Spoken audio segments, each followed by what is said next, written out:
Vous auriez dû prévoir notre retour. You see the drip, yeah, I fit it up. Hop in my car and the giddy up. Secure the bag, yeah, I get the bag.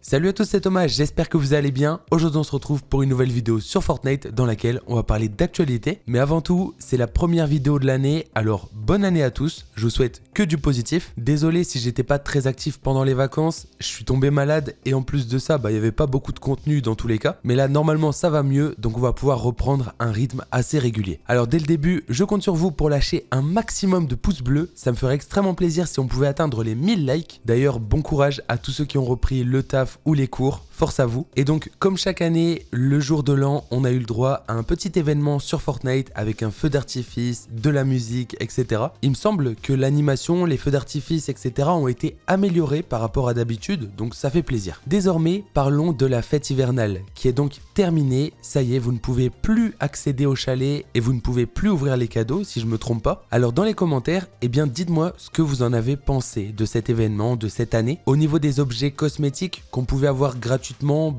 c'était sympa, c'est à peu près comme d'hab, il n'y a pas de truc de fou et il n'y a pas de truc très nul. Le seul problème cette année, c'est qu'on était obligé de se connecter tous les jours pour ouvrir un cadeau. On ne pouvait pas les économiser pour tout ouvrir à la fin. Le souci, c'est que beaucoup de personnes n'étaient pas au courant et ont donc raté certains cadeaux. Et l'autre problème, c'est que les serveurs de Fortnite ont rencontré pas mal de problèmes ces derniers jours. Parfois, on ne pouvait pas se connecter pendant 1 ou 2 heures et ça peut être problématique par rapport aux cadeaux. Donc il est possible, même s'il y a peu de chances que ça arrive, qu'Epic Games fasse un geste de compensation pour les joueurs qui n'ont pas pu obtenir tous les cadeaux, mais qui se connectaient quand même régulièrement. En tout cas, dans les commentaires, dites-moi si vous avez bien réussi à ouvrir vos 14 cadeaux ou si vous en avez manqué. Alors, en parlant de cadeaux, j'ai une petite surprise pour vous. Dans la barre de recherche, écrivez T2O, 1T, 1-2, 1O et cliquez sur la première map, le Rainbow Parcours 250+. Quand vous cliquez dessus, pensez à cliquer sur le cœur pour la mettre en favori, comme ça vous la retrouverez plus facilement. Et ensuite, lancez la map en partie publique. Comme ça, on va pouvoir se rejoindre et jouer ensemble dès maintenant. Une fois dans la map, vous allez vous retourner pour accéder à l'AFK Room et vous voyez qu'au-dessus, il y a un petit bouton caché. Vous interagissez avec celui-ci et là, vous serez téléporté dans la galaxie. Vous aurez juste à aller sur la gauche au niveau de la couronne arc-en-ciel. Vous allez monter sur le bâtiment et là, vous allez interagir avec une autre pièce d'XP cachée. Il faudra entrer le code 1, 2, 3, 4, 5.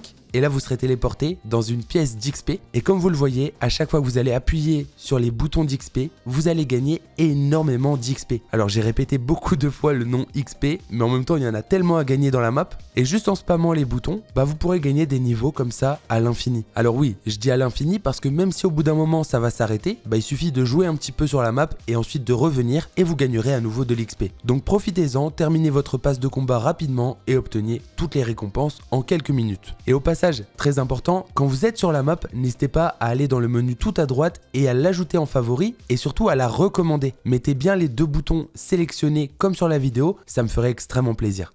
Désormais, parlons d'une belle surprise que j'ai reçue de la part de Fortnite, c'est le compagnon Kitsune. Étant donné que je l'avais en accessoire de dos lors du chapitre 1, ils l'ont offert en tant que mascotte et ça fait vraiment plaisir. Pour les autres, vous devez l'acheter dans la boutique au prix de 1200 V-Bucks et honnêtement, je trouve que c'est pas cher car il est vraiment incroyable. Alors personnellement, je l'ai fait quasiment tout en blanc, je l'ai appelé Snow. N'hésitez pas à me dire quel est le nom de votre mascotte dans les commentaires. Du côté de la boutique d'objets, il y a eu pas mal de choses, alors un grand merci à toutes les personnes qui continuent de me soutenir avec le code créateur T2O, 1T, 1-2, 1O. C'est grâce à votre soutien que je peux faire des cadeaux, des concours, des événements. Donc merci beaucoup à ceux qui prennent le temps de me soutenir. J'en profite donc pour faire une dédicace à Youturgot. Merci également à Tornado. Merci à Pigilosaur. Merci à Chanouche. Et merci à Petit Roro. Vous êtes vraiment les boss. Alors Hypex a posté un tweet intéressant il y a quelques jours. C'est pour comparer le nombre de collaborations de la saison 1 du chapitre 7 et celle du chapitre 6. Je rappelle que le chapitre 7 vient de commencer. En tout cas, la saison 1 va encore durer 2 mois. Pourtant,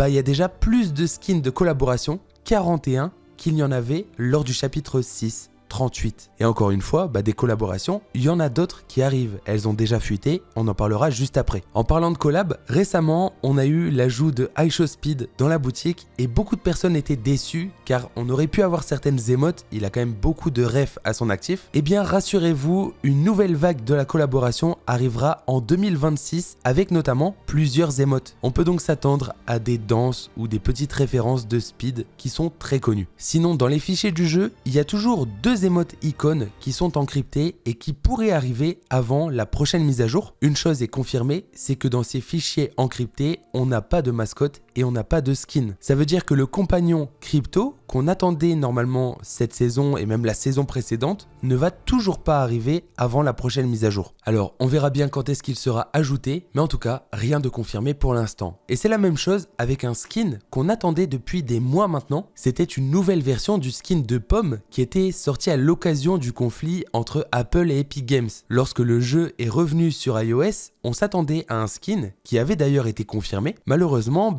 il a été retiré des fichiers du jeu, donc on ne sait pas si c'est annulé pour toujours ou si ça arrivera dans le futur. Ensuite, vous avez peut-être vu passer ce tweet de Fortnite. Fortnite est sur le terrain et que le match commence. Et avec ça, on a des maillots représentant plusieurs pays avec le logo de Fortnite sur le maillot. En fait, il faut savoir que Fortnite est le sponsor principal de la Kings League et la Coupe du Monde a lieu actuellement. À part ça, normalement, rien ne va se passer dans Fortnite, c'est simplement un sponsor.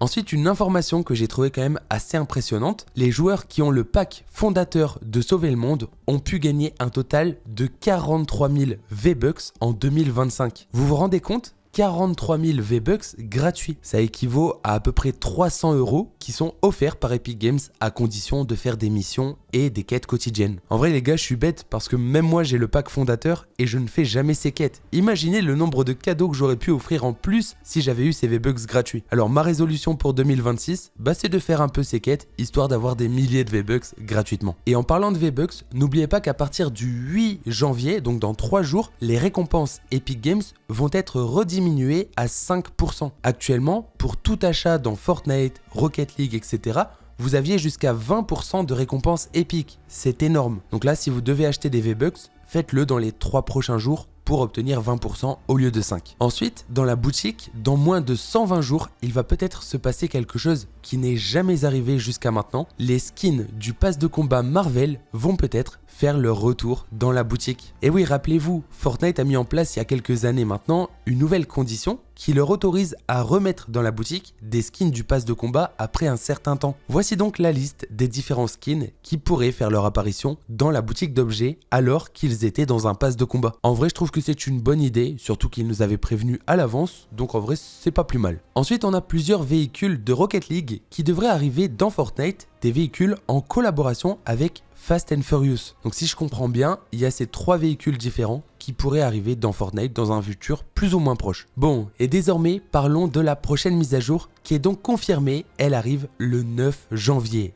Enfin, Epic Games était en vacances et je peux vous assurer qu'ils nous ont réservé de belles surprises pour cette nouvelle mise à jour. Tout d'abord, on risque d'avoir la collaboration avec South Park. Peut-être pas directement, mais ça devrait arriver d'ici quelques jours ou quelques semaines. On sait que le personnage Kenny sera présent, on aura notamment une anomalie par rapport à lui. Plusieurs skins vont être ajoutés et ils auront la forme de mecha, étant donné que les personnages de South Park sont normalement trop petits. Un mini pass de combat, en tout cas un mini pass d'event sera également ajouté. On pourra y débloquer à la fois des récompenses gratuites et des récompenses payantes. Le bus de combat aura un design spécial et il y aura des armes mythiques dans la map. Comme Hypex l'a dit, c'est vraiment une très grosse collaboration. Plein de choses sont prévues. Il y aura notamment un système de boss avec un système de médaillons et justement le bâton de la vérité qui sera une arme mythique serait capable de modifier la forme de la tempête. Ça veut dire qu'en pleine partie, vous pourrez choisir la forme de la tempête et ça peut vraiment avoir un impact sur la game. Maintenant, pas mal de personnes ont posé la question où est le roi des glaces qu'on nous avait annoncé justement pour le chapitre chapitre 7. Les premiers leaks nous disaient qu'il serait un boss présent dans la map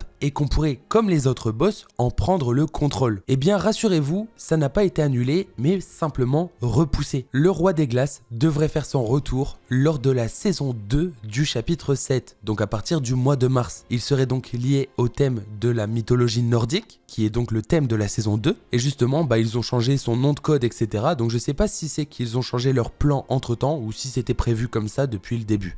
Désormais, parlons de Lego Fortnite. Apparemment, Epic Games a recruté récemment de gros développeurs pour améliorer le mode Lego et peut-être même en faire un nouveau mode. Leur objectif, c'est également de pousser les outils de l'UEFN pour permettre aux créateurs de faire pas mal de modes Lego en plus. Et justement, par rapport à ça, on sait qu'une deuxième vague de la collaboration avec Ninjago est prévue. On aura notamment un nouveau skin inspiré du design que vous voyez à l'écran. Donc ça, c'est un leak, même si c'est juste un dessin. Voici à quoi ressemblera le skin. Un nouveau biome, en tout cas une nouvelle île devrait également être ajoutée, ça a fuité, vous le voyez à cette image. On serait donc sur un monde bien plus sombre et voici les 3 nouvelles pioches qui pourraient faire leur apparition. Alors je sais pas si beaucoup de personnes parmi ceux qui regardent cette vidéo sont intéressés par Lego, Ninjago, etc.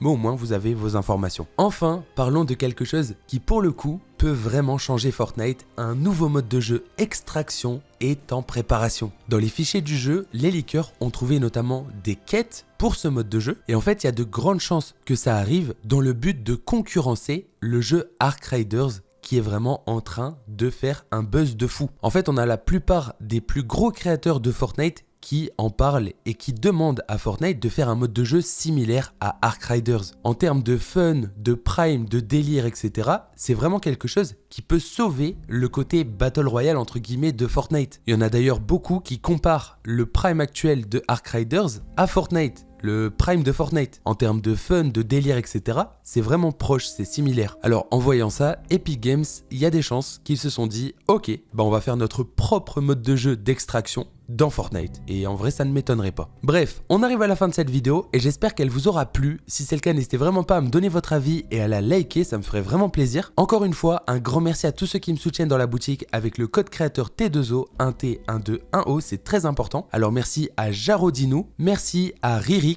et merci à Victor, vous êtes vraiment les boss. Sur ce, on se donne rendez-vous très bientôt pour de nouvelles vidéos, donc pensez à vous abonner. Allez, ciao les potes!